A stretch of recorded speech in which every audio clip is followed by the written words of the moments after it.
Alright guys, tara. May sasabihin lang ako. Guys, kumpleto ba tayo? Welcome back everyone. Siyempre, this place is not the same without Zach. But the best way we can honor his memory is by doing our job well. Ngayon, ako muna ang tututok sa pag-manage ng gym habang si Tito Leonard ay grieving pa. So, if you have any questions, any concerns, just let me know, okay? Okay, back to work.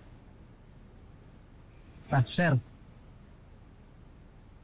Ba't nandito ba si Sugar? Eh, di ba dinampot na yun ng mga polis nung nilibing si Coach? May tinanong lang daw sa kanya. And besides, habang wala pang warrant of arrest, she's welcome to work here. Pasensya ka na, sir, ha? Inis lang ako dyan, eh. Eh, nagding sa akin sa mga pulis, eh. You should be nice to her. Sabi ni kapatid siya ng dati niyong kasamahan. Kasamahan, sir? Oo, si Byron. Sir.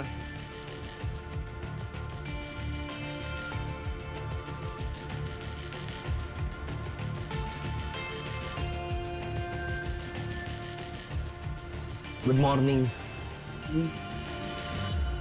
Ang killer. Araw-araw ko tumatawag sa lab para alamin yung resulta ng mga ibang test.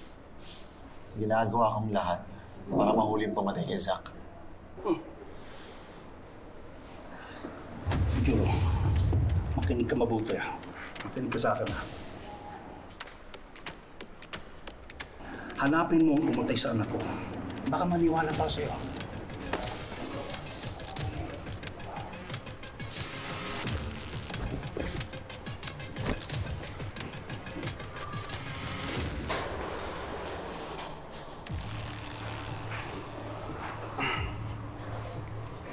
Sir. Ano ginagawa mo dito?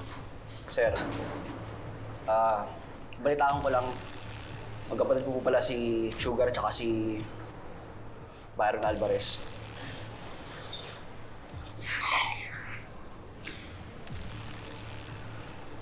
May impormasyon po ako tungkol sa kanya.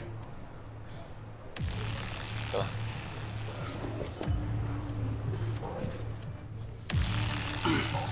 Alin doon? Dito ko sa steroids. Sir, si Byron naman talaga may kasalanan ba't siya namatay eh? Sa steroids. Pati nga ako binibentahan eh. Ano?